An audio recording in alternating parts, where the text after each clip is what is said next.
So we should start with the essay, famous essay of Bacon, and that is known as Of Love. And we all know that Bacon has given the title of all his essays with the preposition of. প্রত্যেকটা এসে যেগুলো beacon লিখেছেন তার প্রত্যেকটা এসে of দিয়ে তিনি title লিখেছেন, of love, of marriage and single life, of great place, এভাবে। তো আমরা প্রথম যেটা আলোচনা করছি সেটা হচ্ছে of love. So of love, Bacon has talked about 4 types of love in this essay.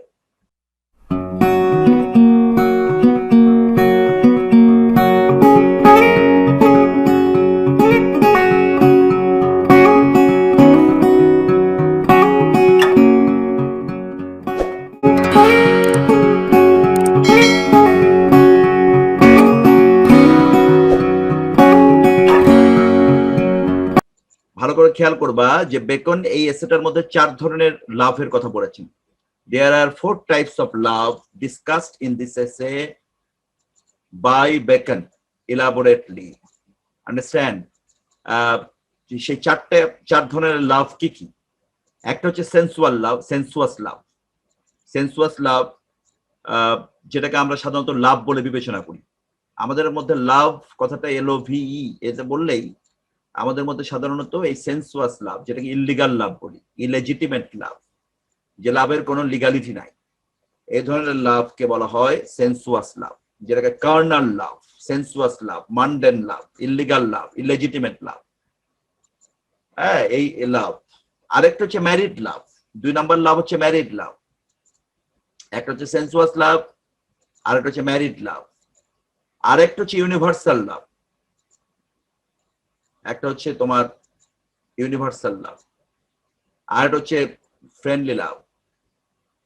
Friendly লাভ মূলত 4টা। আমরা আবার ইউনিভার্সাল লাভটাকে 2 ভাগে ভাগ করতে পারি। যদি আমরা ইউনিভার্সাল লাভকে 2 ভাগে ভাগ করি তাহলে 5টা হবে, সেক্ষেত্রে 5টা হবে। তো সেই 5টা যদি আমরা চিন্তা করি তাহলে একটা হচ্ছে সেন্সুয়াস লাভ, একটা হচ্ছে ম্যারিড লাভ, একটা হচ্ছে ইউনিভার্সাল লাভ, একটা হচ্ছে ফ্রেন্ডলি লাভ, আর একটা হচ্ছে স্পিরিচুয়াল লাভ। মানে ইউনিভার্সাল লাভকে আবার 2 ভাগে আমরা ভাগ করতে পারি। একটা হচ্ছে লাভ ফর হোল হিউম্যানিটি, এটা একটা। আরেকটা লাভ ফর হোল হিউম্যানিটি বা love for all the creatures of the world, এটাকে আমরা যদি চিন্তা করি love for all the creatures of the world, সেটা শুধু হিউম্যানিটি না, love for all the creatures of the earth. এটা যদি আমরা একটা ইউনিভার্সাল লাভের একটা দিক দেখি, আর একটা হচ্ছে লাভ ফর অল মাইটি, স্রষ্টার প্রতি ভালোবাসা। এই দুটো ইউনিভার্সাল লাভ। তো সেটাকে আমরা তাহলে যদি আলাদা করি তাহলে 5 ভাগে ভাগ করা যাবে। তো যাই হোক, আমি 5 ধরনের ভালোবাসার কথা বলেছি যেটা বেকন বলেছেন। এই 5 ধরনের ভালোবাসার মধ্যে সেন্সুয়াস লাভ, এটাকে বেকন প্রথমে বলেছেন যে sensuous love is dangerous and it is not possible for anyone to be a sensuous lover and to be wise at the same time. ওখানে যে ওই যে বলছে যে প্রেমিক এবং জ্ঞানী একসাথে হওয়া যাবে না, ওই প্রেমিক বলতে কোন প্রেমিককে মিন করা হয়েছে? ওই প্রেমিক বলতে কিন্তু সেন্সুয়াস লাভারদেরকে মিন করা হয়েছে। এটা কিন্তু অনেকেই পড়ানোর সময় বলে না, বা অনেকেই পড়ার সময় এটা খেয়াল করে না। বাকি যে 4 ধরনের লাভ আছে, সেই ধরনের 4 ধরনের লাভকে কিন্তু মানে উইজডমের বিপরীতে দেখানো হয় নাই। একজন প্রজ্ঞাবান ব্যক্তি সে যদি ম্যারিড লাভার হয় তার কোনো সমস্যা নাই। একজন প্রজ্ঞাবান ব্যক্তি সে যদি স্পিরিচুয়াল লাভার হয় তার কোনো সমস্যা নাই। একজন প্রজ্ঞাবান ব্যক্তি যদি ইউনিভার্সাল লাভার হয় তাহলে তার কোনো সমস্যা নাই। একজন প্রজ্ঞাবান ব্যক্তি যদি ফ্রেন্ডলি লাভার হয় তাহলে তার কোনো প্রবলেম নাই। কিন্তু একজন প্রজ্ঞাবান ব্যক্তি যদি সেন্সুয়াস লাভার হয় তাহলে সেই প্রজ্ঞাবান থাকতে পারবে না। আমি এটার সাথে পুরোপুরি একমত। আমি 100% in support of the statement given by Bacon. বেকনের এই বক্তব্যের সাথে আমি পুরোপুরি একমত। এবং সেক্ষেত্রে তিনি বলেছেন যে যতক্ষণ সে সেন্সুয়াস লাভার থাকবে ততক্ষণ পর্যন্ত তার পক্ষে আর উইজডম গেইন করা সম্ভব না এবং উইজডমকে হোল্ড করাও সম্ভব না। এবং সেই জন্য তিনি বলেছেন যে it is very much essential for everyone two be very much self guarded so that this type of tendency for sensuous love will not be inherent in the character of a person. একজনের চরিত্রের মধ্যে যাতে এই সেন্সুয়াস লাভটা যেন কোনোভাবে প্রবেশ করতে না পারে, সেই জন্য প্রত্যেককে কি করতে হবে? সতর্ক থাকতে হবে। তিনি বেশ কিছু এক্সাম্পল ঐতিহাসিকভাবে এনেছেন, এবং আমরা ঐতিহাসিকভাবে যেরকম আনতে পারি, আবার আমরা বিভিন্ন নাটকের থেকে আনতে পারি। কিন্তু নাটকের চেয়ে ঐতিহাসিকটাই বেটার হবে, আমরা যদি অ্যান্টনি ক্লিওপেট্রার কথা বলি, আমরা যদি জুলিয়াস সিজারের কথা বলি, তো আমরা দেখবো যে এরা প্রত্যেকে কিন্তু রটেন হয়ে গিয়েছে, মানে তারা তাদের নামের প্রতি সুবিচার করতে পারে নাই, কারণ তারা এই ধরনের সেন্সুয়াস লাভকে তারা প্র্যাকটিস করেছে এবং তাদের অজান্তেই এই প্র্যাকটিসটা এসে গিয়েছিল। এবং সেই প্র্যাকটিসটা এসে যাওয়াতে কিন্তু তারা কিন্তু আসলে তাদের যে পরিমাণ মেরিট ছিল, তাদের যে পরিমাণ এক্সট্রাঅর্ডিনারি কোয়ালিটি ছিল, সেই অনুযায়ী কিন্তু তারা কিন্তু পারফর্ম করতে পারে নাই। একটা পর্যায়ে তাদের কিন্তু পতন হয়েছে। They have had to experience the downfall in one stage of their life. তাদের একটা জীবনের একটা প্রেক্ষাপটে যে কিন্তু তাদের পতন ঘটেছে। এবং এইভাবে ঐতিহাসিক চরিত্র এবং আমাদের চারপাশের যদি অনেক চরিত্রকে আমরা দেখি, তাহলে সেই চরিত্রগুলোর মধ্যেও কিন্তু আমরা এই ধরনের ব্যাপারটা দেখতে পাবো, যেখানে আমরা দেখবো যে যাদের মধ্যে এই সেন্সুয়াস লাভটা ইনহারেন্ট হয়েছে, প্র্যাকটিস করেছে, তারা কিন্তু সফলতা অর্জন করতে পারে নাই, অথবা সফল পর্যায় থেকে তাদের পতন হয়েছে। কিন্তু বাকি যে 4 ধরনের লাভ আছে, সেই 4 ধরনের লাভ যদি কেউ প্র্যাকটিস করে, তো তাহলে সেক্ষেত্রে তারা বরঞ্চ আরো ওয়াইজার হতে পারবে, আরো গ্রেটার হতে পারবে।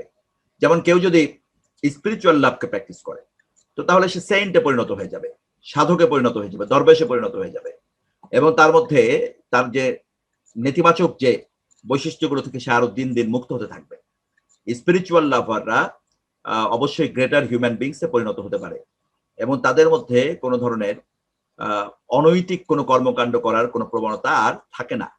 তারা নৈতিকতার দিক দিয়ে যেরকম উন্নত থাকে, মন মানসিকতা চিন্তা চেতনার দিক দিয়ে উন্নত থাকে। সুতরাং স্পিরিচুয়াল লাভাররা much more extraordinary in comparison to all other lovers. আবার যদি আমরা ইউনিভার্সাল লাভারের কথা বলি, তাহলে ইউনিভার্সাল লাভাররা তারা যেমন যারা সেন্সুয়াস লাভার, যারা সেই সেন্সুয়াস লাভাররা একজনকেই ভালোবাসে এবং সেটাও ফর দ্য টাইম বিং। কিন্তু ইউনিভার্সাল লাভাররা তার গোটা বিশ্ব জগতের সমস্ত ক্রিয়েচারকে ভালোবাসে এবং এটা ফর ইটার্নিটি। সুতরাং সেই প্রেক্ষাপটে এই যে ইউনিভার্সাল লাভারদেরকে তিনি অনেক বেশি গ্রেটার বলেছেন। এরপরে যদি আমরা ফ্রেন্ডলি লাভার বলি, যারা বন্ধুত্বপূর্ণ ভালোবাসায় বিশ্বাসী, এই ফ্রেন্ডলি লাভারদেরকেও তিনি কিন্তু হাইলাইট করেছেন যে love for the friends, not for any other purpose, only for friendship. যদি এখানে মানে মেল ফিমেলের মধ্যে ফ্রেন্ডশিপ হয় কিনা সেটা নিয়ে অবশ্য 2 ধরনের মতামতই আছে, তো সেটা আমাদের আজকের আলোচ্য বিষয় নয়। আমাদের আলোচ্য বিষয় হচ্ছে ফ্রেন্ডলি লাভটাকে তিনি গুরুত্ব দিয়েছেন, যে ফ্রেন্ডলি লাভের প্রয়োজন আছে, বিশ্ব জগতের জন্য ফ্রেন্ডলি লাভের প্রয়োজন আছে। আরেকটা ভালোবাসা হচ্ছে ম্যারিড লাভ। এই ম্যারিড লাভটাকে তিনি কিন্তু, অনেকের একটা ধারণা হতে পারে লাভ অফ লাভের মধ্যে যে বোধহয় আর কোনো প্রেম টেমই করা যাবে না, কিন্তু কেউ যদি বিবাহিত প্রেম করে, বিয়ের পরে প্রেম, যেটা লাভ আফটার ম্যারেজ, এটা তো বললেই আজকাল লোকে অনেকে বোঝেই না যে এটা আবার কি জিনিস। লাভ আফটার ম্যারেজ আবার কি? সব তো লাভ বিফোর ম্যারেজ। লাভ আফটার ম্যারেজ যে কিছু হইতে পারে, এটা তো কেউ আজকাল ভাবতেই পারে না। এদিন এই ভাবনাই পার হয়ে গেছে। কিন্তু বহু কাপল আছে এখনো এই পৃথিবীতে যারা কিন্তু লাভ আফটার ম্যারেজ হয়েছে তাদের। তারা বিয়ের পরে তারা হাজব্যান্ড ওয়াইফ একজন আরেকজনকে ভালোবাসে এবং সেই ভালোবাসাটা একেবারে কি চিরন্তন। এবং এই ভালোবাসাটার বেকন বলেছে প্রয়োজন আছে বিশ্ব জগতের জন্য, কারণ for the propagation of human race, মানব গোষ্ঠীর সামনের দিকে যাওয়ার জন্য এই ধরনের ভালোবাসার প্রয়োজন আছে, ম্যারিড লাভ। যদি ম্যারিড লাভ না থাকে তাহলে পৃথিবী কিন্তু সামনের দিকে এগিয়ে যেতে পারবে না। আর যদি সেন্সুয়াস লাভ যদি প্রপাগেট করা হয়, সেন্সুয়াস লাভকে যদি হাইলাইট করা হয়, তাহলে পৃথিবীটা বাস্টার্ডে পরিণত হয়ে যাবে। মানে all the people will be just like bastards. the birth of the generations will be questionable. এখন যদি আমরা ওয়েস্টার্ন ওয়ার্ল্ডের দিকে তাকাই, তো অনেক কঠিন কথা বলছি, আমরা যদি ওয়েস্টার্ন ওয়ার্ল্ডের দিকে তাকাই তাহলে কিন্তু আমরা দেখবো যে ওয়েস্টার্ন ওয়ার্ল্ডে কিন্তু একটা উল্লেখযোগ্য জনগোষ্ঠী কিন্তু বাস্টার্ড পপুলেশন। ওয়েস্টার্ন ওয়ার্ল্ডের উল্লেখযোগ্য জনগোষ্ঠী হচ্ছে bastard population. Why do you think that they are bastard population? They are bastard population because they have no legality in their relationship. তোমরা নিশ্চয়ই দেখেছো যে অনেক সময় কয়েক বছরের সম্পর্কের পরে তারপরে যে তাদের বাচ্চা কাচ্চা হয়ে যাওয়ার পরে বিয়ে করে। তো এটা আমি না বললেও সত্য, না বললেও সত্য। আমি হয়তো সংকোচ করে যদি নাও বলি, তাও কিন্তু তোমরা জানো যে ব্যাপারগুলো এরকম হচ্ছে ওয়েস্টার্ন ওয়ার্ল্ডে। আমাদের এখন এই বাংলাদেশে হয়তো এটা এখনো পর্যন্ত অতটা প্রকট আকার ধারণ না করলেও কিছুটা কিন্তু আমাদের দেশেও আছে, আমাদের দেশেও কিন্তু হচ্ছে, কিন্তু ওয়েস্টার্ন ওয়ার্ল্ডে এটা বহু আগে থেকে হচ্ছে। সুতরাং বেকন কিন্তু এই ওয়েস্টার্ন ওয়ার্ল্ডের একজন প্রতিনিধি হিসাবেই তিনি কিন্তু বলছেন যে এই সেন্সুয়াস লাভটাই হচ্ছে পৃথিবী ধ্বংসের জন্য দায়ী। এই জন্য অফ লাভ বলতে যে লাভটাকে মানে কখনোই এটা মানে যদি কখনো কেউ প্রশ্ন করে যে অফ লাভের মধ্যে আসলে কি তিনি কি সব ধরনের লাভকেই কিন্তু তিনি কি নেগেটিভ বলেছেন কিনা, সেখানে কিন্তু মোটেও না। অনেকে কিন্তু পড়ার সময় জিনিসটা খেয়াল করে না। সেখানে কিন্তু তিনি বাকি সকল ধরনের লাভকে তিনি কিন্তু গ্লোরিফাই করেছেন। Only one love is considered two be very much inferior. এবং আমার মনে হয় যে তোমাদের কাছেও যদি মতামত নেওয়া হয়, তোমরা কিন্তু বেকনের সাথে একমত হবা যে অন্তত নীতি নৈতিকতার দিকে সবাই একমত হবে। হ্যাঁ, পার্টিকুলারলি কেউ কেউ হয়তো অনেক সময় এরকম একটা পরিস্থিতি পড়ে যায় যখন তাদের মধ্যে ওই ধরনের লাভ করার প্রবণতা জাগ্রত হয়। সেটা কখনোই গ্রহণযোগ্য হইতে পারে না এবং সেটা কখনোই লিগাল বলা যাবে না, সেটাকে কখনোই হাইলাইট করা যাবে না, সেটাকে গ্লোরিফাই করার কোনো সুযোগ নেই। তো অফ লাভের মধ্যে তিনি আসলে এই বিষয়গুলোই কিন্তু তিনি তুলে ধরেছেন এবং তিনি বলেছেন যে সবচেয়ে শক্তিশালী মানুষও যদি সতর্ক না থাকে, তার মধ্যে কিন্তু এই প্রেম রোগ, যেটাকে আমরা প্রেম রোগ বলি, প্রেম রোগ বললে কিন্তু ওই সেন্সুয়াস লাভের ব্যাপারটাই মিন করবে। প্রেম রোগ বললে কিন্তু বাকিগুলোকে রোগ বলা হয় না, বাকি 4 ধরনের প্রেমকে কোনোভাবেই রোগ বলা হয় না। সুতরাং প্রেম রোগ যে লাভ ডিজিজটা শুধুমাত্র ওই ধরনের ডিজিজটাকেই মিন করা হয়েছে, যেটা সেন্সুয়াস লাভ বা কার্নাল লাভ। সেই লাভটা কিন্তু একেবারে যদি সকল সময় যদি সে মরাল না থাকে, নৈতিক জীবনযাপন না করে, তাহলে কিন্তু যে কোনো সময় তার মধ্যে অনুপ্রবেশ ঘটতে পারে। কারণ এই ধরনের প্রবণতা দিয়ে অলমাইটি মানুষকে সৃষ্টি করেছে।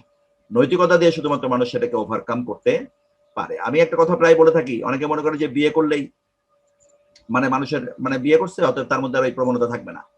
এই ধারণাটা ভুল। Marriage is not the guarantee of the morality.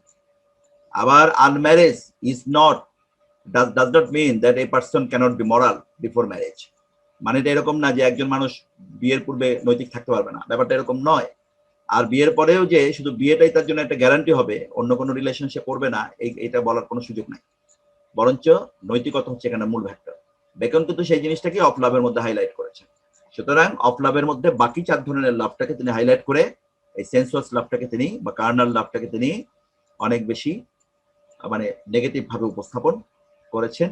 এবং পৃথিবীতে যত বড় বড় ধরনের বিভিন্ন ধরনের ধ্বংসযজ্ঞ সৃষ্টি হয়েছে, আমরা যদি ইতিহাস থেকেও আনি, আবার আমরা যদি বিভিন্ন মিথোলজি থেকেও আনি, তাহলে সেখানেও আমরা দেখবো এই ধরনের কার্নাল লাভ বা সেন্সুয়াস লাভ বড় ধরনের বিভিন্ন ধ্বংসযজ্ঞ সৃষ্টি করেছে পৃথিবীতে। এবং পৃথিবীতে যুদ্ধ বিগ্রহ অনেক কিছু সৃষ্টি হয়েছে এই ধরনের কার্নাল লাভ বা সেন্সুয়াস লাভের কারণে। তা আমার কাছে মনে হয় যে অফ লাভ সম্পর্কে মোটামুটি তোমাদের একটা ধারণা হয়েছে। এন্ড তোমরা যদি এটার আলোকে যদি তুমি টেক্সটটা পড়ো অথবা তার সামারি পড়ো, তাহলে তুমি দেখবে যে মৌলিক যে মূল কথা যেটা, সেটা কিন্তু ইতিমধ্যে আমি বলেছি।